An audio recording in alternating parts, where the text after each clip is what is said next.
Hello everyone. हम ना देखो अब स्टार्ट करेंगे बीएससी का चैप्टर स्ट्रक्चर एंड बॉन्डिंग।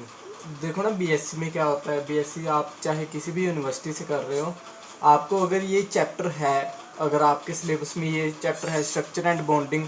वैसे तो ऑर्गेनिक केमिस्ट्री में चैप्टर होता ही है, ये सबसे पहला चैप्टर ये होता है कोई भी यूनिवर्सिटी हो। अगर ये चैप्टर है तो सिलेबस यही होगा जो मैं यहाँ पर पढ़ाने वाला हूँ, ठीक है। So we will start with structure and bonding, BSc chemistry organic. So first of all introduction of organic chemistry. Organic chemistry के इंट्रोडक्शन करके देखते हैं। इंट्रोडक्शन में क्या है ना, पहले क्या होता था, पहले होता था हमारा जो भी ऑर्गेनिक सब्सटेंस थे like sugar, alcohol, oil, fats, इन सबको ना हम ऑर्गेनिक, इन सब की स्टडी जो करते थे हम वो ऑर्गेनिक केमिस्ट्री में होती थी, ठीक है। तो जो ये सब्सटेंस जो हमें वेजिटेबल्स या एनिमल रिसोर्स से मिल रहे हैं उनको हम ऑर्गेनिक सब्सटेंस कहते थे। लाइक इनऑर्गेनिक सब्सटेंस कौन से हो गए, कॉमन सोल्ट हो गई, मेटल्स हो गए, मिनरल्स हो गए। जो ऐसे मिनरल्स से मिलते हैं, मिनरल सोर्सेज से मिलते हैं, उनको हम इनऑर्गेनिक के पार्ट में कवर करते हैं, ठीक है। So basically the study of organic compounds gradually began to develop as a separate branch of chemistry which comes to known as organic chemistry।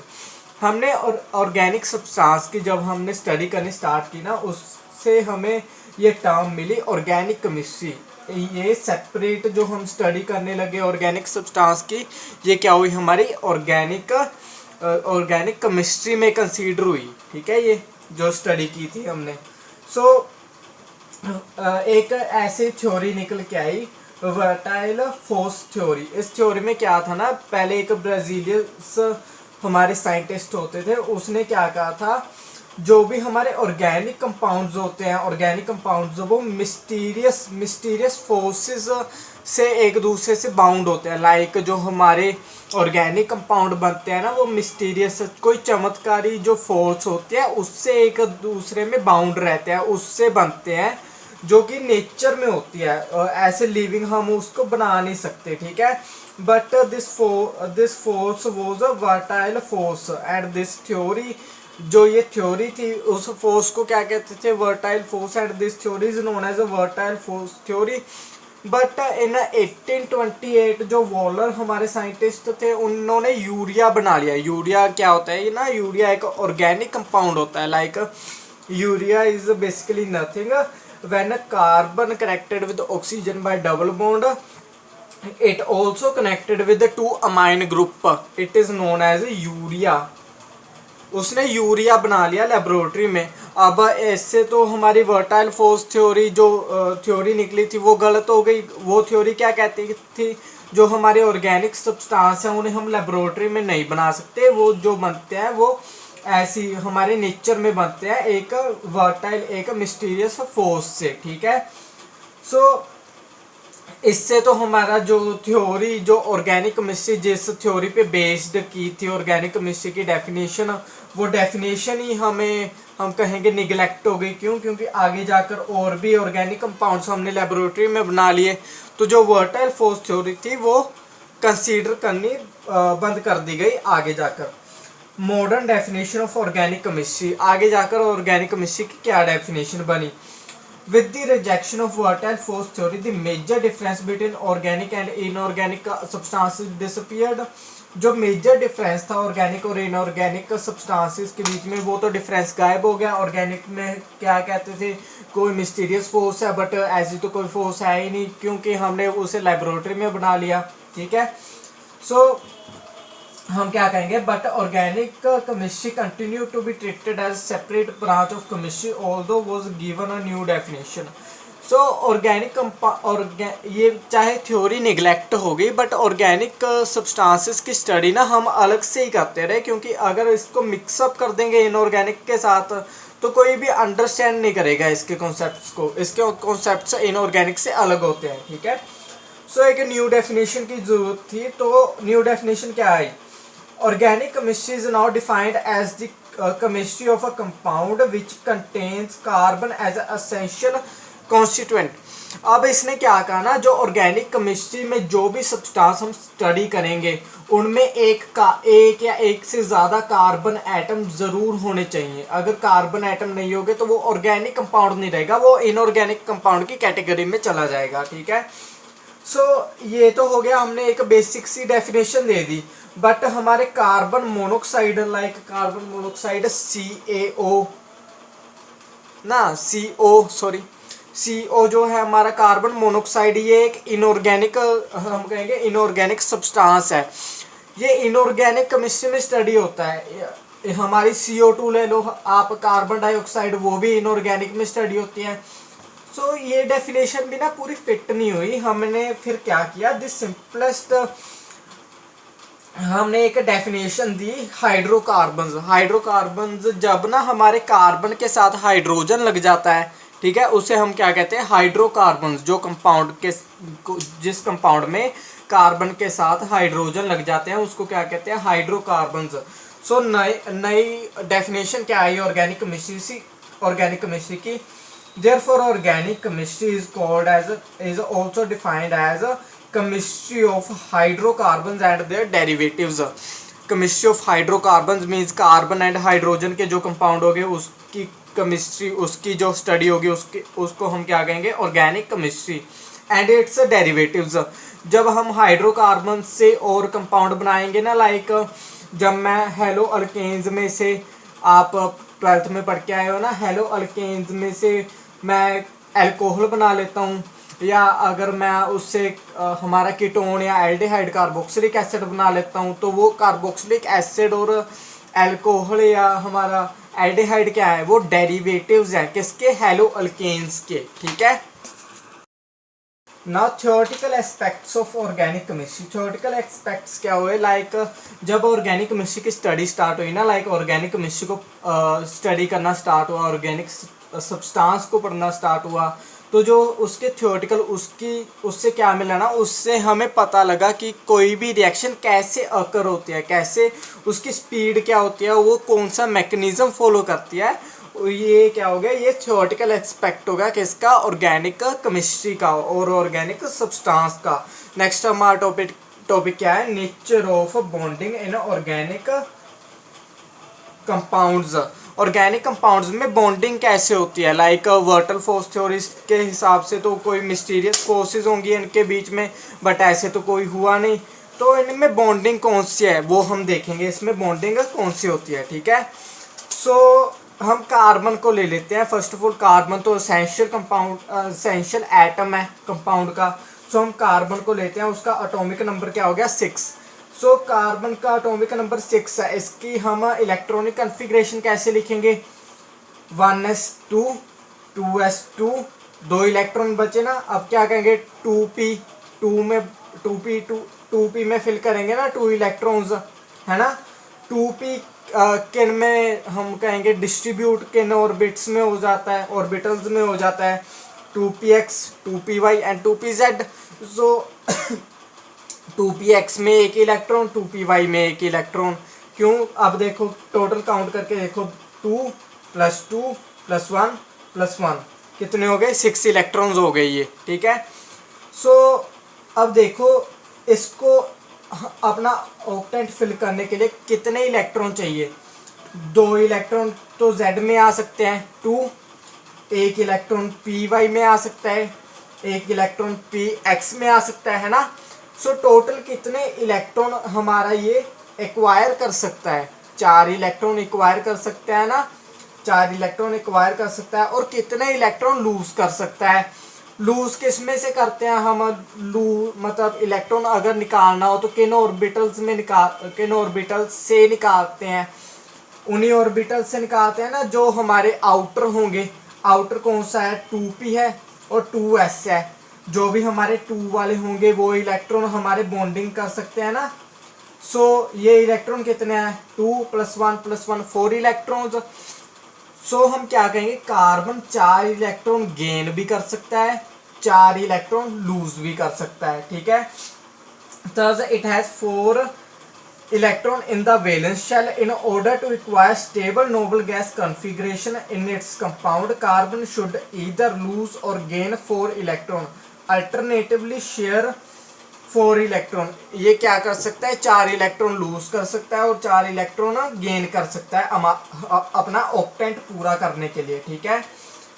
अगर उसने लूज और गेन किए इलेक्ट्रॉन्स तो हमारा आयन कौन सा बनेगा, C+4। अगर उसने लूज किए C-4, अगर उसने गेन किए, ठीक है।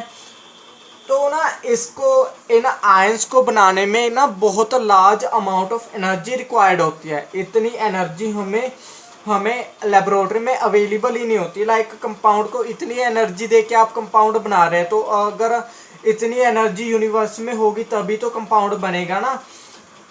मेरे कहने का मतलब क्या है, इट इज़ नॉट पॉसिबल और not a good method to prepare a substance with the C+4 and C-4 have C-4 ions। so क्या होगा ना, देखो ये क्या करेगा, ये इलेक्ट्रॉन को शेयर करेगा, ये ना इलेक्ट्रॉन को गेन करेगा ना इलेक्ट्रॉन को लूज करेगा, ये इलेक्ट्रॉन को शेयर करेगा। By sharing it's electron it will make covalent bondings, ठीक है। आगे बढ़ के देखो, The implies that carbon cannot form ionic compounds। ionic bond तो बना नहीं सकता क्योंकि उसमें large amount of energy required होती है।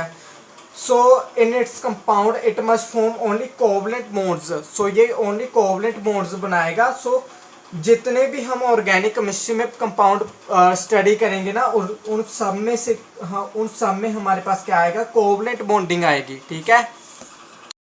अब देखो ये कोवलेंट बॉन्डिंग तो करेगा। कोवलेंट बॉन्डिंग होती क्या है, जब हमारा half filled orbital of one atom combine और collaborate with half filled orbital of another atom, then that type of bonding is known as covalent bonding.